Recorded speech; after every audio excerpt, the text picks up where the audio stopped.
आउज़ुबिल्लाहिमिनश्शैतानिर्रजीम बिस्मिल्लाहिर्रहमानिर्रहीम। आप लोग देख रहे हैं मेरा यूट्यूब चैनल बायोलॉजिक ब्रेकडाउन। हम unit number 12 coordination and control के बुक एक्सरसाइज को सॉल्व कर रहे थे, जिसका हमने क्वेश्चन नंबर 1 जो कि डिफरेंसेस थे उन्हें हमने सॉल्व कर लिया था। आज हम जिस टॉपिक को पढ़ेंगे, जिन क्वेश्चन आंसर्स को हम जो है वो देखेंगे, उन्हें सॉल्व करेंगे, वो है question number 2, why the plant has a very slow response to stimuli. इस क्वेश्चन में ये पूछा जा रहा है कि प्लांट्स जो है वो जब अपना रिस्पॉन्स देते हैं किसी भी चेंज के ख़िलाफ़, किसी भी स्टिम्यूलाई के ख़िलाफ़, तो वो स्लो क्यों होता है। Because plants are not equipped, इसका आंसर हम ये लिखेंगे कि plants are not equipped with sensory organs and nerves in order to respond quickly to stimuli. Plants के पास उस तरह से जैसे कि एनिमल्स या ह्यूमन बींग्स के पास की तरह से एक पूरा नर्वस सिस्टम होता है, इस तरह से एक नर्वस सिस्टम नहीं होता है, सेंसरी ऑर्गन्स नहीं होते हैं और ना ही नर्व्स होती हैं। तो यही वजह है कि प्लांट्स जो है वो क्विकली स्टिम्युलाई नहीं करते हैं, दे ओनली यूज़ हार्मोन्स, और वो अपना जो है वो मैसेज इधर से उधर ट्रांसफ़र करने में या किसी भी चेंज के ख़िलाफ़ रिस्पॉन्स एक्ट करने में हार्मोन्स को जो है वो इस्तेमाल करते हैं। क्वेश्चन नंबर 3 है, name the parts of human brain. Brain के हमें पार्ट्स बहुत अच्छी तरह से पता है कि ब्रेन को हम 3 पार्ट्स में डिवाइड करते हैं। Number 1 fore brain, mid brain और हाइंड ब्रेन। क्वेश्चन नंबर 4 पूछा गया है कि name 2 functions of cerebellum. Cerebellum को हम बहुत डिटेल में पढ़ चुके हुए हैं, तो हमें इनके फंक्शंस भी आने चाहिए कि सेरिब्लम के क्या क्या फंक्शन हैं। The cerebellums maintain the balance of the body. Body का जो बैलेंस है वो मेंटेन करने का काम सेरिब्लम करता है, और it also ordinate various muscular activities of the body. जितनी भी मस्कुलर एक्टिविटीज़ बॉडी के अंदर होती हैं उन सबको अरेंज करना, उन सबको तरतीब देने का काम जो है वो सेरिब्लम का होता है। क्वेश्चन नंबर 5 है, how is the brain protected. Brain कैसे प्रोटेक्ट होता है, ब्रेन की हिफाजत कैसे होती है। ब्रेन इज़, इसका आंसर हम ये लिखेंगे कि brain is enclosed with cranium यानी स्कल। ब्रेन जो है वो क्रेनियम स्कल के अंदर बंद होता है। The brain and spinal cord are covered with the protective membranes. Brain और स्पाइनल कॉर्ड दोनों जो है वो कुछ मेम्ब्रेन से कवर हुई हुई होती हैं, जिन्हें हम मेनिंजियस कहते हैं। There is also a fluid, the cerebrospinal fluid which is present between the inner and middle layer. और चूंकि इनके दरमियान में लेयर्स होती हैं, तो लेयर्स के दरमियान में जो है वो कुछ खास किस्म का फ्लूइड प्रेजेंट होता है, जिसे सेरिब्रो स्पाइनल फ्लूइड कहा जाता है। ये कहाँ मौजूद होता है, ये इनर और मिडल लेयर के दरमियान में मौजूद होता है, और इसका फंक्शन ये होता है कि this fluid helps to cushion the brain from shock. अगर ब्रेन को कोई भी झटका लगता है, कोई चोट लगती है, कोई इंजरी होती है या कोई गिर जाता है, तो उस कंडीशन में जो ब्रेन है उसकी हिफाजत जो है वो इस सेरिब्रो स्पाइनल फ्लूइड के ज़रिए से और ये जो मेम्ब्रेन्स हैं इनके ज़रिए से होती है। ये सेरिब्रो स्पाइनल फ्लूइड जो है वो ब्रेन को शॉक नहीं लगने देता, यानी ब्रेन तक जो है वो जो झटका होता है वो नहीं पहुंच पाता। क्वेश्चन नंबर 6 है, name the component of a reflex arc. Reflex arc का टॉपिक भी हमने बहुत डिटेल में स्टडी किया है, तो रिफ्लेक्स आर्क के कंपोनेंट्स कौन कौन से होते हैं जो हम पढ़ चुके हैं अपने लेक्चर्स में। ब्रेन जो रिफ्लेक्स आर्क होता है उसके 5 मेन कंपोनेंट्स होते हैं। Number 1 sensory organs, number 2 sensory neurons, then interneurons, फिर मोटर न्यूरॉन्स और फिर अफेक्टर्स। क्वेश्चन नंबर 7 है, name the endocrine glands. Endocrine glands के नाम लिखें। तो following are the major endocrine glands that are present in man. Number 1 pituitary gland, number 2 thyroid gland, number 3 parathyroid gland, and number 4 pancreas, adrenal glands और gonads. ये सब जो है वो क्या है, ग्लैंड्स के, ये कौन से एंडोक्राइन ग्लैंड्स के नेम है। Question number 8, what is negative feedback. If output of a process inhibit the process it is called negative feedback. जो हमने क्वेश्चन नंबर 1 किया है उसमें डिफरेंस पूछा गया था नेगेटिव फीडबैक और पॉजिटिव फीडबैक का। ये डेफिनेशन हमने वहाँ पर भी लर्न की थी। इसके अलावा हमने जब अपने लेक्चर कवर किए थे तो ये डेफिनेशन हमने वहाँ पर भी पढ़ी थी। तो ये बार बार इसलिए रिपीट हो रही है ताकि आप लोगों को कॉन्सेप्ट भी अच्छी तरह से क्लियर हो जाए और आपको लर्न भी हो जाए। अगर कोई भी ऐसा प्रोसेस जिसका आउटपुट, जिसके रिजल्ट के तौर पर हमें उस प्रोसेस को, वो प्रोसेस जो है वो इनहिबिट हो जाए, रुक जाए, तो उसे जो है वो नेगेटिव फीडबैक कहा जाता है। या हम इसकी डेफिनेशन इस तरह भी लिख सकते हैं कि a normal biological response in which affect of a reaction slow और स्टॉप दैट रिएक्शंस। एक ऐसा नॉर्मल बायोलॉजिकल रिस्पॉन्स जिसमें जो रिएक्शन है उसका जो इफेक्ट है वो या तो रिएक्शन को स्लो कर देगा या फिर स्टॉप कर देगा उस रिएक्शन को। जैसे कि उसकी एग्जांपल के तौर पर हम लिख सकते हैं कि होम्योस्टेसिस इसकी एग्जांपल में आता है नेगेटिव फीडबैक की। क्वेश्चन नंबर 9 है हमारे पास, do you think it is good that impulses travel in only one direction?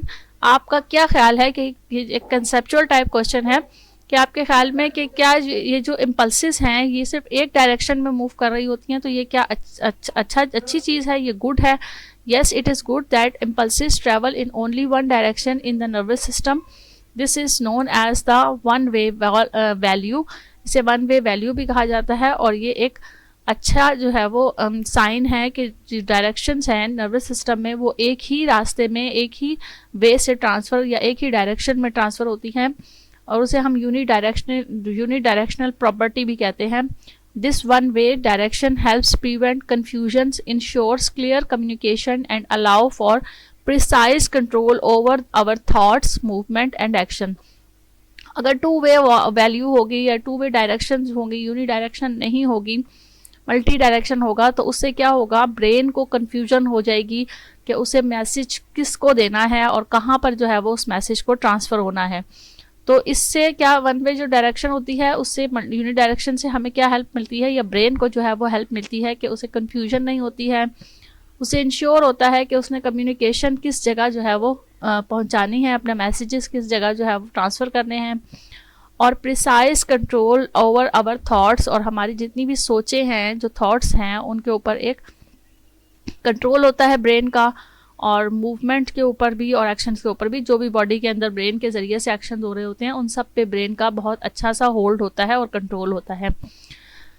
Question number 11 है, if you rotate your head fast and then stop suddenly you may feel dizzy and will lose the balance why? ये भी एक conceptual type question है कि अगर आप rotate करते हैं अपने हेड को फास्ट बहुत तेज़ी से और फिर अचानक से स्टॉप कर देते हैं तो आपको ऐसे फील होगा जैसे आप जो है वो डिज़ी फील करेंगे, आप गनूदगी सी, and will lose the balance, और अपना बैलेंस जो है वो लूज़ कर देंगे। तो ऐसा क्यों होता है? तो इसके आंसर में हम ये लिखेंगे, the structures involve in balancing are 3 semicircular canals and vestibule. वो जो स्ट्रक्चर्स होते हैं जिसमें बैलेंसिंग इन्वॉल्व होती है वो 3 जो सेमी सर्कुलर कैनाल्स होती हैं वो जो है वो इसमें इन्वॉल्व होते हैं बैलेंस करने में। तो vestibule can detect any change in the position of the body. Vestibule जो होती है, जब हमने स्ट्रक्चर ऑफ ईयर पढ़ा था तो उसमें हमने ये जो सेमी सर्कुलर कैनाल पढ़ा था और वेस्टिब्यूल के बारे में पढ़ा था। तो वेस्टिब्यूल जो है वो क्या करती है, कोई भी पोजीशन में, बॉडी की पोजीशन में कोई भी चेंज जब आता है तो ये उसको वेस्टिब्यूल को जो है वो पता चल जाता है, वो डिटेक्ट कर लेता है। The semi circular canal detect rotational acceleration of the head, और जो रोटेशनल एक्सलेरेशन हेड की जो मूवमेंट हो रही होती है, रोटेशनल या गोल जो है वो मूवमेंट जो हेड की कर रहे होते हैं, तो जो सेमी सर्कुलर कैनाल्स हैं वो डिटेक्ट कर लेती हैं। When you spin your head and then stop suddenly the fluid in your inner ear keeps moving sending mixed signals to your brain.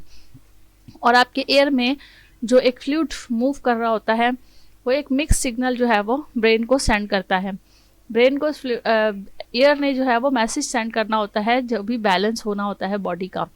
तो जब आपका हेड मूव कर रहा होता है, स्पिन कर रहा होता है और एकदम से वो स्टॉप हो जाता है तो उसको जो इनर ईयर है उसे ये चीज़ समझ में नहीं आती है कि वो अब मूवमेंट का मैसेज दे या स्टॉप वाला message they.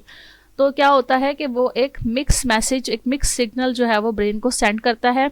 This makes your brain confuse leading to dizziness, और इसकी वजह से जो ब्रेन है वो कन्फ्यूजन महसूस करता है और डिजीनेस फील होती है, लॉस ऑफ बैलेंस नहीं रहता है, एंड डिस ओरिएंटेशन, और ओरिएंटेशन यानी सिम्त का जो है वो पता नहीं चलता। क्वेश्चन नंबर 12 है, how is the spinal cord protected? The spinal cord is protected by vertebral column that provide a protective shield. Spinal cord जो है वो वर्टिब्रल कॉलम के ज़रिए से प्रोटेक्ट होती है, उसकी हिफाजत होती है। स्पाइनल कॉर्ड के इर्द गिर्द जो है वो वर्टिब्रास मौजूद होते हैं और एक वर्टिब्रास का एक कॉलम मौजूद होता है जो कि एक प्रोटेक्टिव शील्ड के तौर पर स्पाइनल कॉर्ड को प्रोटेक्ट करता है, हिफाजत करता है।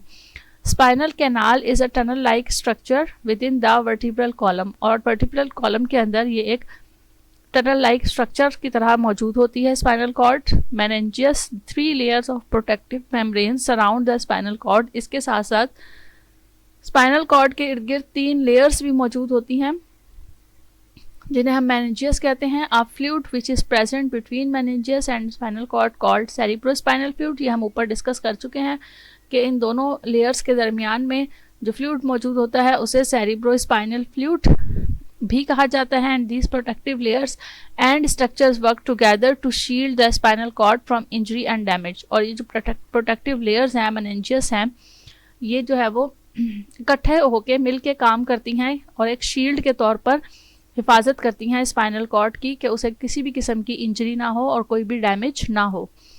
उम्मीद है ये वाले क्वेश्चन आंसर्स आपको अच्छी तरह से इनके आंसर समझ में आ गए होंगे, कंसेप्ट भी क्लियर हो गए होंगे। अगर किसी किस्म का कॉन्सेप्ट आपको क्लियर नहीं हुआ है या अगर आपको लगता है कि कोई चीज़ आपकी बुक एक्सरसाइज में से रह गई है तो आप कमेंट सेक्शन में ज़रूर बताइएगा। नेक्स्ट क्वेश्चन के साथ हम नेक्स्ट वीडियो में मिलेंगे। Thank you so much. अल्लाह हाफिज़।